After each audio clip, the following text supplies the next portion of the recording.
Hello friends, welcome to channel money invest talk. मैं हूं doctor Alamgir और आज हम इस वीडियो में डिस्कस करेंगे किस तरह बेस फॉर्मेशन होता है। बेस फॉर्मेशन क्या है वो आप जल्दी समझ जाएंगे, क्योंकि मार्केट में जब भी कोई बिग रैली आता है, मान लीजिए बड़ा मूवमेंट जहां पे 100, 200, 300% रैली आता है बहुत लंबा टाइम के लिए डाउन ट्रेंड के बाद, तो इन दोनों का बीच में मार्केट का कोई भी स्टॉक, इंडेक्स, करेंसी, कमोडिटी, हर कोई इंस्ट्रूमेंट एक बेस फॉर्म करते हैं। तो हम लोग देख लेते हैं कि इसमें हम क्या क्या सीखेंगे। तो बेसिकली फर्स्ट ऑफ ऑल हम जानेंगे कि बेस क्या होता है, क्योंकि हमारा जो इस डिस्कशन का ओवरऑल टॉपिक रहेगा वो बेस फॉर्मेशन, किस तरह बेस फॉर्म होता है, किस तरह ट्रेंड में बेस फॉर्म होता है, उसको किस तरह आप यूज करेंगे। तो इसलिए हम पहले ही जानेंगे कि बेस किसको कहते हैं। उसके बाद हम जानेंगे इसमें जनरल जो फॉर्मेशन होता है वो बेस किस तरह दिखता है, किस तरह मार्केट ट्रेंड के बाद वो आता है, और एक बेस बनने के बाद वो किस तरह मूवमेंट देता है, क्या क्या प्रोबेबिलिटीज़ होता है, और इसके बेस में जो ट्रेडिंग स्ट्रैटेजी होना चाहिए, जो आप लोगों में शॉर्ट टर्म ट्रेडर हो वो किस तरह ट्रेड करेंगे, जो लॉन्ग टर्म इन्वेस्टर कहिए और ट्रेडर कहिए तो उनका जो व्यू होगा लॉन्ग टर्म वो किस तरह होना चाहिए, उसके बारे में हम डिस्कस करेंगे। और इसके साथ साथ इन्वेस्टिंग स्ट्रैटेजी, अगर आप इन्वेस्टर हो, फंडामेंटल भी हो, तो भी आपके लिए ये बहुत काम का है। और इन्वेस्टिंग के लिए आप इस स्ट्रैटेजी को, बेस फॉर्मेशन को किस तरह अपना स्ट्रैटेजी में लगा के आप मुनाफा कमा सकते हो। और एट दी एंड हम एक दो कुछ रियल एग्जाम्पल देख लेंगे कि आप चार्ट में जाके किस तरह ये चीज़ को देखोगे, क्योंकि हम लोग जो डिस्कशन करने जा रहा है वो मोस्टली थियोरिटिकल पार्ट रहेगा और एक्सपेरिमेंटली इसमें कुछ एग्जांपल्स रहेंगे। लेकिन आपको ये चीज़ जानने के बाद, सीखने के बाद आपको चार्ट खोल के देखना होगा, एक्सपेरिमेंट करना होगा, आपको डेटा एनालिसिस, बैक टेस्ट करना होगा। इसका मतलब ये नहीं कि मैं आपको झूठ बोल रहा हूँ या गलत समझा रहा हूँ, ऐसा कुछ नहीं है। आप जब खुद देखेंगे ना तो आपको एक कॉन्फिडेंस आएगा, तो इसलिए ये ज़रूरी है। तो चलिए दोस्तों, हम लोग देख लेते कि बेस फॉर्मेशन बड़ा रैली आने से पहले किस तरह होता है। तो फर्स्ट ऑफ ऑल हम सीखेंगे कि बेस किसको कहते हैं। देखिए, मार्केट का बहुत तरह मूवमेंट होता है। मार्केट अप ट्रेंड में रहता है, साइडवेज रहता है, डाउन ट्रेंड में रहता है। तो जब मार्केट रेंज बाउंड होता है, रेंज बाउंड के ऊपर मैंने एक वीडियो बनाया, वो नीचे डिस्क्रिप्शन बॉक्स में दिया हुआ लिंक से देख लीजिएगा। तो रेंज बाउंड मार्केट में जब वो शॉर्ट ऑफ साइडवेज चलता है, मतलब एक अपर रेंज और एक लोअर रेंज के अंदर मार्केट मूव होता है, तो उसी का जो डाउन ट्रेंड में इस तरह रेंज बाउंड जब मूवमेंट होता है तो उसको बेस फॉर्मेशन कहते हैं। और ये अप ट्रेंड में भी हो सकता है। तो बेसिकली रेंज बाउंड मार्केट का जो मूवमेंट है उसको बेस कहा जाता है। तो बेस क्यों कहा जाता है, उसका पीछे क्या साइकोलॉजी होता है, क्या लॉजिक होता है, किस तरह प्राइस एक्शन काम करता है, वो चीज़ हम सीखेंगे। देखिए, आप तो मार्केट में है, मार्केट का जो मूवमेंट है यहाँ पे आप देखेंगे, जो एनिमेटेड मूवमेंट है, ये आपको सिखाने के लिए, ये कोई रियल चार्ट नहीं है, ठीक है। यहाँ पे आप जो भी देखेंगे वो एनिमेशन है, आपको सिखाने के लिए या आपको जो अंडरस्टैंडिंग को ईजी करने के लिए, मेरा टीचिंग ईजी करने के लिए जो भी मैं कह रहा हूँ वो आप समझ पाओ। लेकिन इसको आप रियल चार्ट से मत जुड़िए, आपको रियल चार्ट के लिए रियल चार्ट में इसको एनालिसिस करना होगा। यह से आप थियोरिटिकल नॉलेज लीजिए और उसको मार्केट में अप्लाई कीजिए। देखिए, नॉर्मल मार्केट में किसी दिन मार्केट ऊपर जाता है, किसी दिन स्टॉक डाउन जाता है ना, तो अप डाउन चलते रहते हैं। और इसी अप डाउन का बीच में ये एक स्ट्रक्चर फॉर्म करते हैं। कभी वो डाउन ट्रेंड में जाएगा, कभी वो अप ट्रेंड में जाएगा। जैसे कि आपको यहाँ पे दिख रहा है, ये धीरे धीरे डाउन ट्रेंड में जा रहा है। आपको कैसे पता चलेगा कि ये डाउन ट्रेंड में है? देखिए, trend, up trend, down trend के ऊपर मैंने डाउ थ्योरी को लेके बहुत अच्छा 2 वीडियो बनाया, उसको आप देख लीजिए। उसका लिंक आपको यहाँ पे दिख रहा है और नीचे डिस्क्रिप्शन बॉक्स में दिया हुआ है। उसमें आप देखेंगे मार्केट में जब कोई मूवमेंट लोअर लो, लोअर हाई बनाता है तो उसको कहते हैं डाउन ट्रेंड। तो यहाँ पे देखिए, ये टॉप जो है, इससे जो सेकेंड टॉप है ये नीचे है, इसमें बॉटम भी उसी तरह बनेगा। तो आप यहाँ पे देखते रहिए। इस टाइम और एक फंडा क्या होगा, जब कोई बड़ा मूविंग एवरेज, डाउन ट्रेंड का 2 एग्जाम्पल है। जैसे कि लोअर लो, लोअर हाई बनेगा तो आप समझ जाइए कि ये डाउन ट्रेंड में है। अगर आप 1 घंटे का चार्ट में देख रहा हो तो 1 घंटे का चार्ट में डाउन ट्रेंड है। अगर आप डेली में देख रहे हो तो डेली में डाउन ट्रेंड है। ये वीकली, मंथली, आप किसी में भी जाइए, ये स्ट्रक्चर अगर बनता है तो ये आपको यही कहता है कि मार्केट डाउन ट्रेंड में है। ये एक तरीका हो गया। अब सेकंड तरीका क्या है, ये है मूविंग एवरेज। ये मैंने यहाँ पे 200 मूविंग एवरेज लिया, मतलब 200 कैंडल्स। ये दिन का कैंडल हो सकता है, महीनों का कैंडल हो सकता है, आप इसमें घंटा मिनट का भी कैंडल ले सकते हो।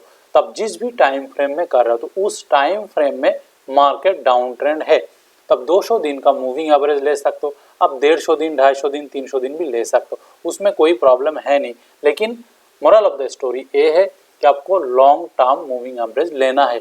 मैं कहूँगा आप कम से कम 100 से ज़्यादा लीजिए, 200 लेंगे तो और अच्छी बात है, बाकी आपके ऊपर है, ठीक है।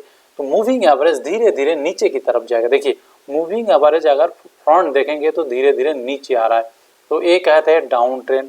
तो डाउन ट्रेंड का आपको 2 एग्जाम्पल मैंने दे दिया, जो देख के आप तुरंत फ्रैक्शन ऑफ सेकंड में समझ जाइएगा कि डाउन ट्रेंड में है या किस ट्रेंड में। तो आप ट्रेंड में जस्ट उल्टा है, ऊपर जाएगा।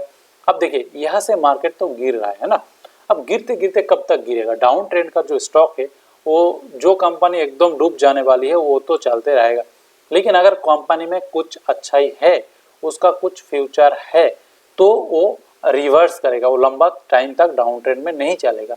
तो कंपनी का अगर फंडामेंटल अच्छा है तो एक टाइम, किसी पीरियड उसका खराब जा सकता है, तो डाउन ट्रेंड में जा रहा था, जब उसका अच्छा टाइम आने वाला होगा तो उस स्टॉक या इंडेक्स जो भी इंस्ट्रूमेंट है वो आपको स्ट्रेंथ शो करेगा, मतलब उसका जो स्ट्रेंथ, स्ट्रॉन्गनेस वो आपको दिखाएगा। तो दिखाने का अलग अलग तरीका होता है, उनमें से एक है बेस फॉर्मेशन। तो क्या होगा, स्टॉक इस तरह डाउन ट्रेंड में चलते चलते आप देखेंगे कि ये जो लोअर लो बना रहा था ये बनाना बंद कर देगा। यहाँ पे देखिए ये जो लो और ये जो लो दोनों साइड बाय साइड, लेकिन पिछला लो को ब्रीच नहीं किया, मतलब ब्रेक नहीं किया। और जो हाई बनाएगा वो भी लास्ट जो हाई, इमीडिएट जो हाई, उसको वो टच करते जाएगा, कभी कभी उसको पेनेट्रेट करते जाएगा, मतलब उसको क्रॉस करके ऊपर जाएगा, फिर नीचे आएगा। इस तरह वो साइडवेज मूवमेंट देगा।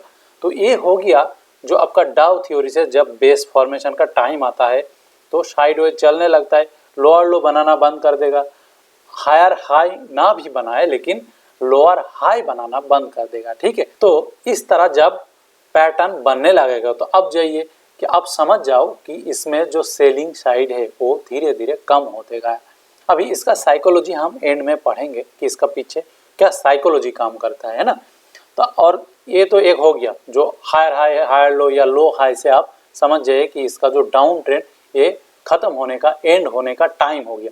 अभी दूसरा क्या होगा, ये जो मूविंग एवरेज है, मूविंग एवरेज है ना, वो फ्लैट होते जाएगा। फ्लैट किस तरह होगा, आप देखिए ये जो रेंज होगा, मतलब ये जो बेस बनाएगा, तो पहला जो बेस फॉर्मेशन का सिंबल तो मैंने आपको बता दिया कि लो को ब्रेक नहीं करेगा और हाई को वो छूते जाएगा। जैसे कि इस हाई को ये टच ही नहीं कर पाया, लेकिन ये वाला हाई पिछला हाई को जस्ट किस करके आ गया है ना। तो ये कंटिन्यू होगा। ये जो आप रेंज देख रहे हो, ये जो एरिया देख रहे हो, जो वायोलेट कलर में मैंने दिखा, ये एरिया कवर करते जाएगा। तो अब यहाँ पे आप देखिए तो कैंडल का जो फॉर्मेशन होगा वो सेम पैटर्न में होगा। ये तो देखिए ये एग्जैक्ट नहीं होगा, ये आपको देख के लगेगा कि it's too good to be true. अब सही सोच रहा हूँ, ये इस तरह आपको आइडियल परफेक्ट पैटर्न नहीं मिलेगा। कभी ये जो लो थोड़ी नीचे आ जाएगा, कभी ये जो हाई थोड़ी ऊपर जाएगा, लेकिन ओवरऑल पैटर्न इसी तरह बनेगा। मैंने इस तरह क्यों बनाया, क्योंकि ये जो कैंडल का एनिमेशन करने में मेहनत है, तो मेरा मेहनत को कम करने के लिए मैंने आपको इतना अच्छा से दिखा रहा हूँ। लेकिन आप कॉन्सेप्ट को समझिए, आप इसको यूटिलाइज कीजिए। ये बहुत बढ़िया तरीका है, बहुत बढ़िया स्टाइलिश है। ये आप मार्केट में जो भी प्रोफेशनल ट्रेडर है, हर कोई यही दिखता है। आपको लगता होगा कि उनके पास कोई बड़ा सिस्टम होगा, बड़ा कुछ होगा, कुछ नहीं होता है किसी के पास। हर कोई, किसी के पास यही चार्ट, यही पैटर्न, यही कैंडल, यही वॉल्यूम होता है। तो आपके पास भी है, तो आप इक्वल स्ट्रेंथ के साथ इसको एनालिसिस कर सकते हो। तो देखिए कोई भी लो पिछला लो को ब्रेक नहीं किया, रेंज के अंदर है, और इसको बैंड कहा जाता है। ये जो आप एरिया देख रहे हो इसको बैंड कहा जाता है। इसका जो नीचे का एरिया है इसको लोअर बैंड कहा जाता है, और इसका जो ऊपर का जो है इसको अपर बैंड कहा जाता है। देखिए ये तो हो गया बैंड का लोअर पार्ट, ठीक है, ये लोअर पार्ट और ये हो गया अपर पार्ट। तो इसमें देखिए किस तरह लोअर हाई ब्रेक कर रहा है।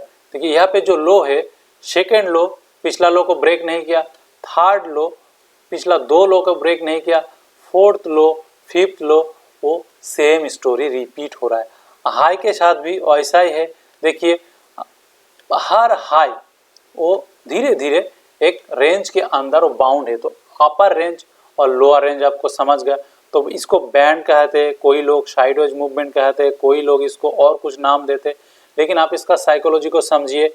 अल्टीमेटली ये नीचे की तरफ जो मोमेंटम था, स्टॉक का जो नीचे की तरफ डायरेक्शन था वो स्लो डाउन हो गया बेसिकली। ये इसका मतलब ये नहीं कि इसके बाद वो नीचे जाने का बिल्कुल चांस नहीं है, हमेशा है ना। उसके बाद वो मैं बाद में आपको समझाता हूँ। देखिए ये तो एक सिंबल हो गया कि मार्केट आप यहाँ से डाउनफॉल खत्म हो सकता है, एंड हो सकता है, मतलब 100% नहीं है लेकिन हाई चांस है। अभी देखिए दूसरा जो आपको इंडिकेशन मिलेगा, इंडिकेटर इसलिए कहते हैं कि वो इंडिकेशन देता है, वो है मूविंग एवरेज। देखिए ये जो मूविंग एवरेज नीचे की तरफ आ रहा था, ये नीचे जाना बंद कर देगा। क्या होगा, यहाँ पे वो फ्लैट हो जाएगा। देखिए यहाँ पे वो किस तरह फ्लैट हो जाएगा, ये जो मूविंग एवरेज होगा यहाँ पे सीधा हो जाएगा, और ये जो कैंडल अगर इसका मोमेंटम हाई है, ऊपर की तरफ ब्रेक होगा तो देखिए धीरे धीरे ऊपर की तरफ जाने लगा।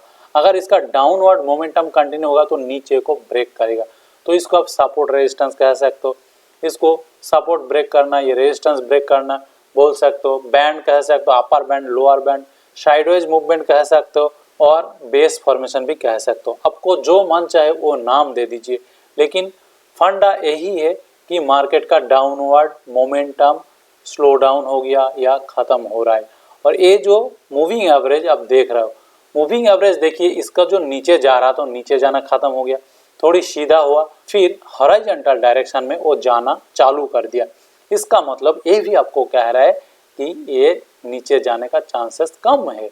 अब पता नहीं कितना दिन तक साइडवेज रहेगा, हो सकता है और बहुत लंबा टाइम हो सकता है, क्योंकि ये जो बेस है ना, बेस आपका कुछ हफ्ते से लेके कुछ महीनों से लेके साल तक चल सकता है।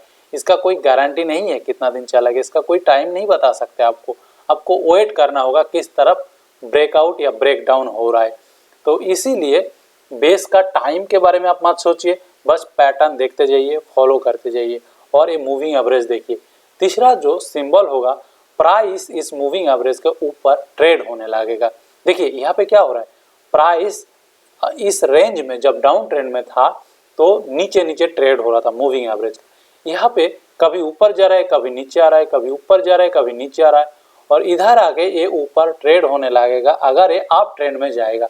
अगर वो डाउन ट्रेंड कंटिन्यू करते तो मूविंग एवरेज का नीचे ही प्राइस चलते जाएगा जिस तरह पहले वो चल रहा था। ठीक है, अभी देखिए ये ऊपर की तरफ गया, इसके बाद अगर अप साइड में ब्रेकआउट होता है तो आप समझ जाइए कि ये स्टॉक ऊपर भागने वाला है। तो बेसिकली यही है बेस फॉर्मेशन, इसी तरह बेस फॉर्म होता है। अगर आप 1 घंटे का चार्ट में ट्रेड कर सकते हो उसमें भी आपको दिखेगा, डेली चार्ट में दिखेगा, वीकली चार्ट में दिखेगा, आपको मिनट्स का चार्ट में भी दिखेगा।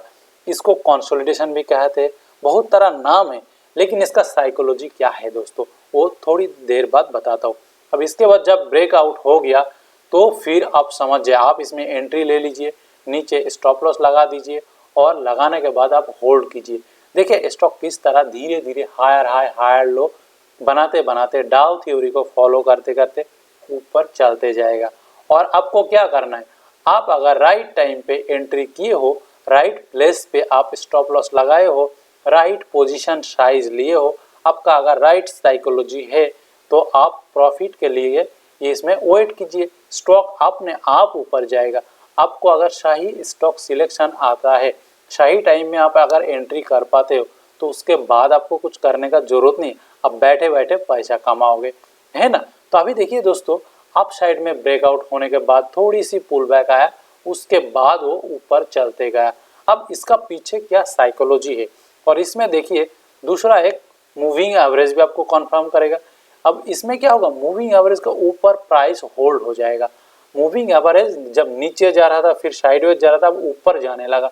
देखिए मूविंग एवरेज ऊपर जा रहा है, तो इसीलिए मूविंग एवरेज ऊपर जाएगा, और ये जो प्राइस है मूविंग एवरेज का ऊपर ट्रेड होने लगेगा। तो ये सब देख के आपको क्या समझ में आता है, ओवरऑल मार्केट कुछ फेज में चलता है ना, अप डाउन साइडवेज। तो ये आपको समझना है कि कहाँ पे क्या हो रहा है, क्या साइकोलॉजी, ये समझना है। तो दोस्तों अभी हम लोग इसमें ट्रेडर्स का साइकोलॉजी समझते हैं। ये बहुत इंपॉर्टेंट पार्ट है आपके लिए, क्योंकि इस तरह चार्ट पैटर्न तो आपको दिख जाएगा, लेकिन इसका पीछे अगर लॉजिक क्या काम करे वो अगर समझ जाएंगे ना, तो आपको दोबारा देखना नहीं पड़ेगा। देखिए, जब मार्केट डाउन ट्रेंड में जाता है तो उसका क्या कारण होता है, आप कभी सोचे हो? मार्केट डाउन ट्रेंड या अप ट्रेंड किसी भी ट्रेंड में जाए तो उसका पीछे दो पार्टी है, एक बायर है और एक सेलर है। तो बायर और सेलर क्या करना चाहते हैं? बायर चाहते हैं कि स्टॉक ऊपर जाए, सेलर चाहते हैं कि स्टॉक नीचे जाए। एक्चुअली चाहते तो कोई नहीं है, लेकिन सेलर लोग बहुत जब सेल करने लगते हैं तो नीचे जाता है। तो बायर सेलर से अच्छा लॉजिक होता है demand and supply. Demand supply क्या होता है? जब मार्केट में मान लीजिए स्टॉक का कुछ खराबी दिख रहा है, नियर फ्यूचर में स्टॉक का मान लीजिए फंडामेंटल अच्छा नहीं है, स्टॉक का मैनेजमेंट अच्छा नहीं कर रहा है, स्टॉक का सेल ग्रोथ नहीं हो रहा है, और कुछ भी कारण है जो सिक्लिकल स्टॉक से, तो फिर जो लोग होल्ड करके बैठे थे स्टॉक, तो कोई ना किसी का डिमांड अकाउंट में है ही ना, तो उनको जब डेंजर सिग्नल दिखता है तो बड़े लोगों को पहले दिख जाता है, क्योंकि म्यूचुअल फंड, बड़ा बड़ा bank, insurance company, FII, DII, मान लीजिए ब्रोकर, तो इन लोगों का ना रिसर्च एनालिसिस ग्रुप है, वो लोग रिसर्च करते रहते हैं कंपनी के बारे में। तो उनको पहले पता चल जाता है, समझ में आ जाता है कि ये स्टॉक का नियर बाय मान लीजिए 6 महीने, 1 साल, 2 साल में कुछ अच्छा कुछ होने वाला है नहीं। तो वो क्या करते हैं, उनका होल्डिंग में जो स्टॉक है वो अनलोड करते हैं। किस तरह अनलोड करते? वो मार्केट में सेल करने लगते। तो सेल जब करेंगे तो कोई खरीदेगा, तभी तो वो सेल कर पाएंगे ना। तो खरीदने के लिए जो लोग हैं ना वो भी कम होते जाते हैं, क्योंकि बड़े लोग सेल कर रहे हैं। अब छोटे छोटे लोग कितना बाय करेंगे? और मान लीजिए छोटे लोगों में भी जो स्मार्ट इन्वेस्टर है, जो ऐसा नहीं कि जो इंडिविजुअल लेवल पे जैसा आप लोग जैसा हम लोग स्मार्टली उन लोगों की तरह काम नहीं कर पाएंगे, ऐसा कुछ नहीं है। मार्केट में आपका नॉलेज ही सब कुछ है। वो भी तो हम मेरे तरह तो कुछ लोग बैठे हैं ना वहाँ पे, तो उनके तरह मैं भी अगर देखूंगा तो मैं भी इस स्टॉक में इंटरेस्ट नहीं लूंगा, तो मैं भी इसमें बाय करने का इंटरेस्ट शो नहीं करूंगा। तो लोगों का बाइंग पावर या डिमांड कम हो जाता है। लेकिन लोग डेंजर दिखता है जिनका होल्डिंग में वो सेल करने लगते, तो उनके पास खरीदने के लिए कोई होता नहीं, तो वो थोड़ी दाम कम में भी सेल करने लगते। इस तरह धीरे धीरे मार्केट में सप्लाई बढ़ जाता है स्टॉक का। तो जब सप्लाई बढ़ जाते हैं, डिमांड नहीं होता है, तो धीरे धीरे स्टॉक नीचे नीचे आते जाते हैं। क्योंकि देखिए, मान लीजिए स्टॉक का प्राइस 1000 रुपया है, तो इसमें मैं बेचना चाहता हूँ लेकिन कोई खरीद नहीं रहा। मैं बोला ठीक है चलो 980 में दे देंगे, उसमें कुछ खरीदे, लेकिन मेरे पास और भी है, कोई नहीं खरीद रहा। मैं बोला चलो 950 में दे देंगे, तो उसमें भी कुछ बिका, लेकिन फिर भी मेरा खत्म नहीं हुआ, बहुत लोग बेच रहा है ना। तो इस तरह धीरे धीरे प्राइस नीचे आते हैं और थोड़ी थोड़ी कम होता है, तो हमें क्या लगता है सस्ता में मिल रहा है, तो लोग खरीदने लगते। तो इस तरह प्राइस को नीचे लाओ तो थोड़ी डिमांड बढ़ता है, लेकिन डिमांड जितना है फुलफिल हो गया तो फिर डिमांड नहीं है, तो फिर प्राइस के नीचे लाओ, फिर थोड़ी डिमांड जनरेट होगा। तो इस तरह प्राइस नीचे आते जाते। तो बेसिकली डाउन ट्रेंड आपको ये कहते हैं कि इस स्टॉक का मार्केट में डिमांड नहीं है। लेकिन यहाँ पे जब आया मार्केट का डाउन ट्रेंड खत्म हो गया, तो क्या बोल रहा है, इसका मतलब ये है कि यहाँ पे आके एक्चुअली कोई लोग बाय कर रहे हैं। कुछ लोग हो सकते हैं, कोई एक लोग हो सकता है। तो देखिए, यहाँ पे जब मार्केट गिरा था, इसके बाद यहाँ पे आया, लोग बाय कर लिया, फिर स्टॉक को ऊपर लेके चला गया, फिर यहाँ आया, फिर डिमांड खत्म हो गया, फिर लोग सेल फिर भी कर रहे हैं, फिर सेल करते करते यहाँ आया, जब दोबारा ये लोअर लेवल पे आया, फिर लोग बाय करने लगा और एक बार ऊपर लेके चले गए, फिर डिमांड खत्म हो गया, तो फिर लोग सेलिंग के वजह से नीचे आया। लेकिन तीसरी बार जब यहाँ पे आया, फिर थर्ड टाइम लोग बाय करने लगा।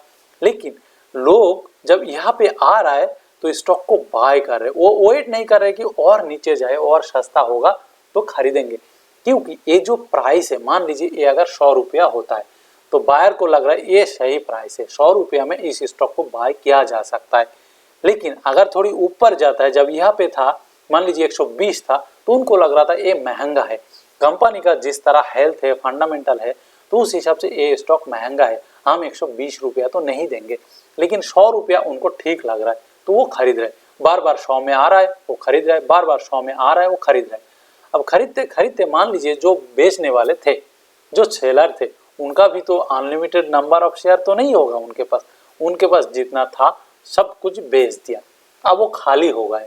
अब बेचने वाला कोई नहीं है, लेकिन लोग खरीदना चाहते हैं क्योंकि ये स्टॉक का फंडामेंटल अच्छा हो रहा है धीरे धीरे। मान लीजिए ये जो फुल टाइम है ना बेस फॉर्म किया, ये मान लीजिए 3 महीना, किसी स्टॉक में 6 महीने होगा, कोई स्टॉक में 3 साल होगा, इससे ज़्यादा भी होगा। तो इतना जो टाइम पीरियड गया इसमें कंपनी में बहुत कुछ चेंज हो गया। अब इतना चेंज होने के बाद लोग देख रहे हैं कि इसका फ्यूचर तो अच्छा है, और अगर फ्यूचर अच्छा है तो बड़े लोग जो सेल कर रहे थे अब तक, तो 2-3 साल बाद 6 महीने बाद उनको देख गया कि ये जो स्टॉक है ना, कंपनी है ना, अभी टर्न अराउंड होने वाला है।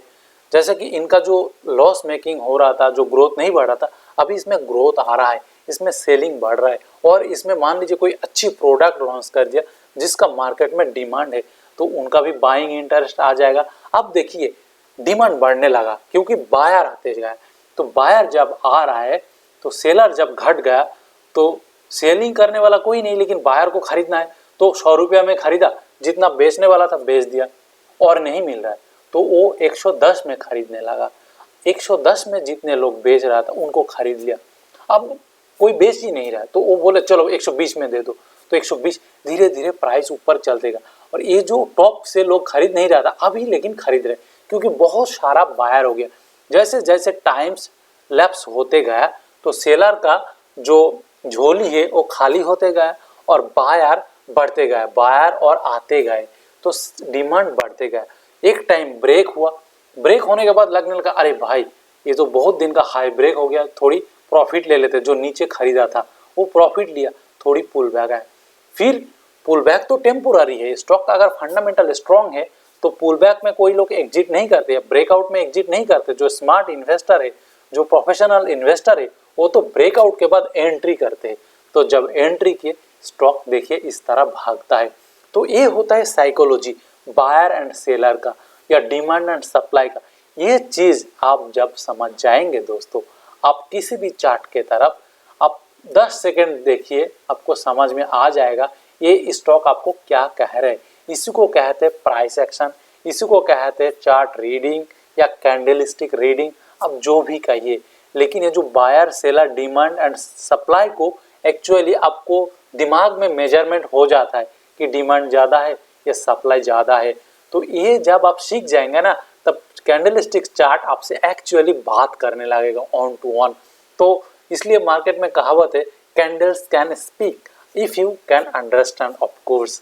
तो इसीलिए दोस्तों ये होता है साइकोलॉजी। मैं उम्मीद करता हूँ कि ये चीज़ आपको समझ में आया होगा।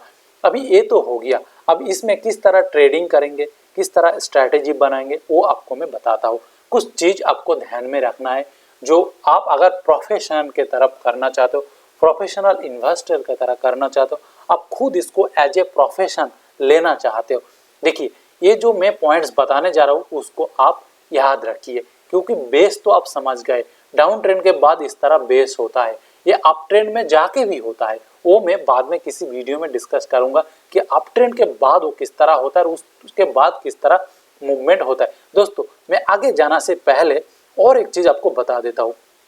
देखिए मैं आपको यहाँ पे एक सिनारियो दिखाया जहाँ स्टॉक ऊपर जा रहा है, इसका मतलब ये नहीं कि यह हमेशा 100% ऊपर ही जाएगा, ठीक है, क्योंकि स्टॉक में जब मूवमेंट आता है बेस के बाद तो वो दो कैटेगरी का एक्चुअली उसमें चांसेस होता है, एक तो ऊपर जाएगा और एक नीचे जाएगा।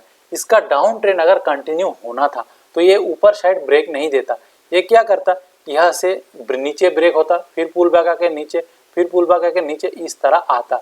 लेकिन ये चीज़ हुआ नहीं है ना, तो इसलिए आप ट्रेंड में गया। तो इसीलिए आपको अगर कॉन्फर्मेशन के लिए वेट करना है तो ये जो ब्रेकआउट पॉइंट ये बहुत ध्यान से देखना है।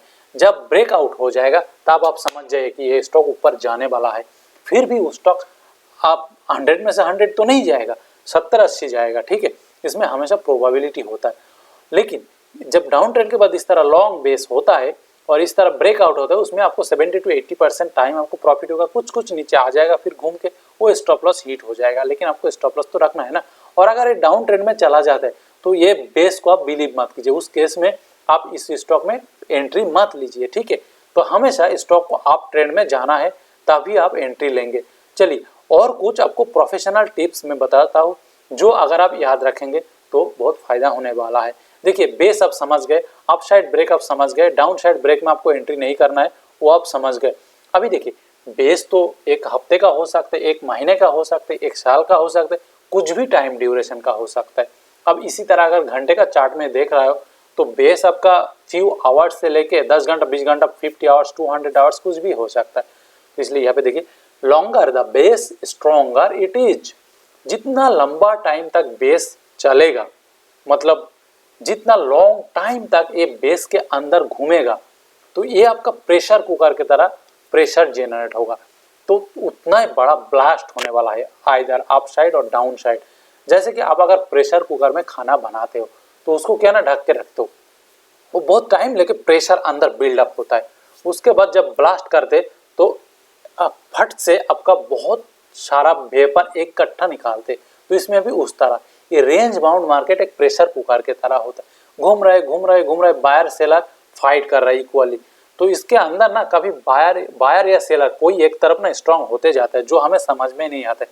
लेकिन अगर आपको वॉल्यूम रीडिंग आता है तो आप समझ जाएंगे, वो मैं बाद में सिखाऊंगा। देखिए तो इसके बाद अगर जितना लंबा टाइम तक वो आप प्रेशर कुकर के होल्ड करके रखेंगे उतना ज़्यादा प्रेशर जनरेट होगा, ये भी उतना ज़्यादा प्रेशर जनरेट होगा।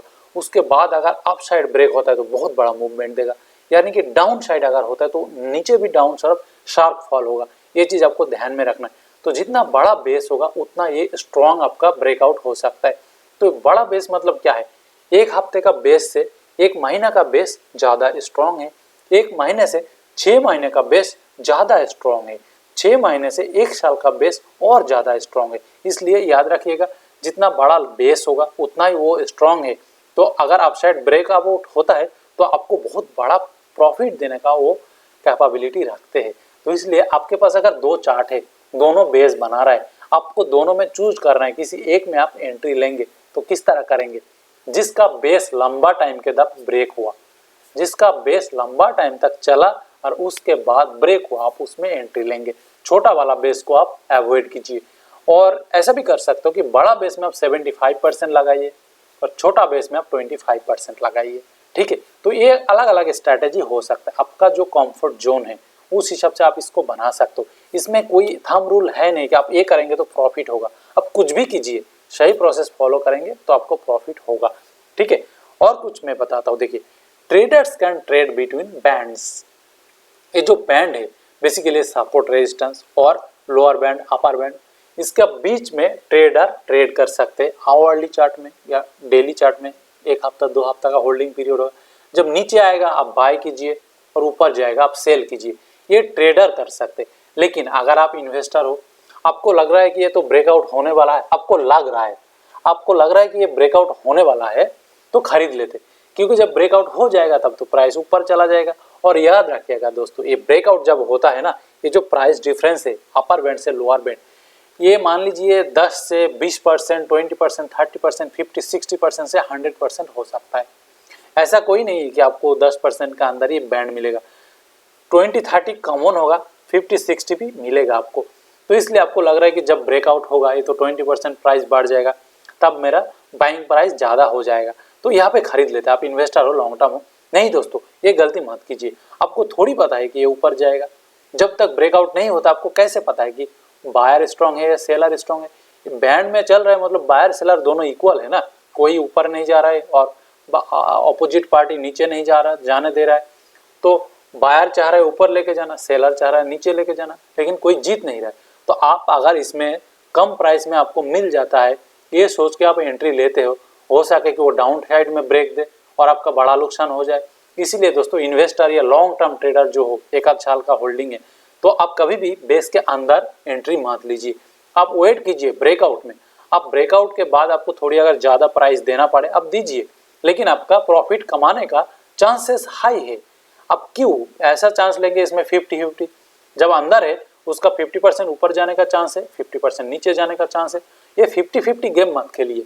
आप क्या कीजिए, ब्रेकआउट के बाद एंट्री कीजिए, उसमें आपके पास 70% 80% चांस है।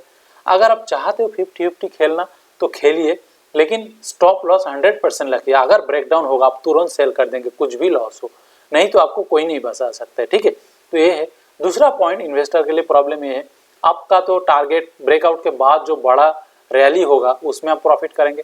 लेकिन आपको कैसे पता है कि जो रेंज बाउंड जोन है या बेस है कितना टाइम तक बनेगा? तो बेस के अंदर हो सकता है कि 2 साल का बेस है, तो आप 2 साल तक उसमें पैसा को लगा के रखेंगे, ये कोई अच्छा आइडिया नहीं है। कोई भी आपको अगर मतलब नॉलेजेबल इन्वेस्टर को आप पूछेंगे तो यह अच्छा आइडिया नहीं है। तो मैं भी आपको कहूँगा मत कीजिए, लेकिन फिर भी अगर आप करना चाहते हो तो आपका इच्छा है, ठीक है। लेकिन मैं पर्सनली प्रीफर नहीं करता हूँ, मतलब waste of time is equivalent to waste of money. आपका पैसा अगर इसमें 6 महीना 1 साल तक लगा रहे, स्टॉक का मूवमेंट कुछ भी ना हो, आप उस 1 साल में और कोई स्टॉक में जिसमें ब्रेकआउट आया उसमें रखिए ना। वो तो आपको 70% चांस दे रहा है और आपको 50% चांस दे रहा है। मैं हमेशा पर्सनली जिसमें चांसेस हाई है उसमें जाना पसंद करता हूँ, क्योंकि ट्रेडिंग का फंडा वही होता है और कुछ नहीं दोस्तों, इससे अलावा जानने का कुछ नहीं है, ठीक है। तो ट्रेडर कैन ट्रेड, लेकिन मैं बोलूँगा इन्वेस्टर मत कीजिए। और कि investor should wait for upside break, जो मैंने ऑलरेडी एक्सप्लेन कर दिया क्यों है, तो मैं इसमें और डिस्कस नहीं करूंगा। और stop loss will be immediate lower point. अगर आप ट्रेड कर रहे हो यहाँ पे तो प्रीवियस लो आपका स्टॉप लॉस होगा, लोएस्ट लो आपका स्टॉप लॉस होगा। अगर आप ब्रेकआउट में ट्रेड कर रहे हो तो आपका जो प्रीवियस लो ये स्टॉप लॉस होगा। अगर आप ट्रेडर हो तो आपका क्लोज स्टॉप लॉस होगा 6 to 7% दूर, जो ब्रेकआउट पॉइंट से पिवोट पॉइंट से 6 to 7% बिलो आपका स्टॉप लॉस होगा। अगर आप लॉन्ग टर्म हो आप थोड़ी जगह दीजिए स्विंग का, आप नीचे स्टॉप लॉस रखिए, आपका 10 to 15% होगा। फिर आप अपना स्टॉप लॉस को ट्रेल कीजिए, प्रॉफिट को ट्रेल कीजिए, मतलब धीरे धीरे लेके जाइए। अब किस तरह ट्रेल करेंगे, अलग अलग मेथड होता है। मूविंग एवरेज से कर सकते हो, ये जो प्राइस का जो स्ट्रक्चर है उससे कर सकते हो, तो वो अलग डिस्कशन है, मैं उसमें नहीं जाऊंगा किस तरह प्रॉफिट ट्रेल करते हैं, लेकिन उसको मैं और किसी वीडियो में डिस्कस करूंगा, ठीक है दोस्तों। तो दोस्तों मैं उम्मीद करता हूँ मैं जो कॉन्सेप्ट आपको समझाने का कोशिश किया और इस एनिमेशन के जरिए जो बेस फॉर्मेशन में आपको दिखाया, ब्रेकआउट मैंने दिखाया, रेंज बाउंड किस तरह ट्रेड करेंगे मैंने कोशिश की आपको सिखाने का, आपको समझ में आया होगा। अगर दोस्तों ये वीडियो आपको अच्छा लगा जरूर एक लाइक कीजिए। लाइक करने से यूट्यूब हमारा वीडियो और लोगों के पास भेजते और आपके तरफ से ये हमारे लिए कंट्रीब्यूशन है, आपके लिए हम भी मेहनत कर रहे हैं। और अच्छा लगे तो दोस्तों को फॉरवर्ड कीजिए, अच्छा चीज़ सीखने का मौका अपना दोस्तों को भी दीजिए। और अगर कुछ क्वेश्चन है दोस्तों नीचे कमेंट बॉक्स में जरूर लिखिए, मैं आपको पर्सनली आंसर करता हूँ, मैं खुद ही लिखता हूँ। और अगर आप चाहते हो हमारा टेलीग्राम व्हाट्सएप ग्रुप का लिंक नीचे डिस्क्रिप्शन बॉक्स में दिया हुआ है, उसमें ज्वाइन कीजिए। उसके थ्रू मैं अपना आइडिया, चार्ट्स, डिफरेंट किताब का जो अब जो बहुत लोग पढ़ते नहीं है, किताब का जो एक्चुअली समरी वो मैं पोस्ट करते रहा, तो उसमें आपको बहुत सीखने का मिलेगा। उसमें मैं कभी भी नॉनसेंस इन्फॉर्मेशन शेयर नहीं करता हूँ, ठीक है दोस्तों। तो दोस्तों मैं उम्मीद करता हूँ कि आपको समझ में आया होगा, अच्छा लगा। तो चलिए दोस्तों मिलते हैं हम लोग नेक्स्ट वीडियो में, चलिए बाय बाय।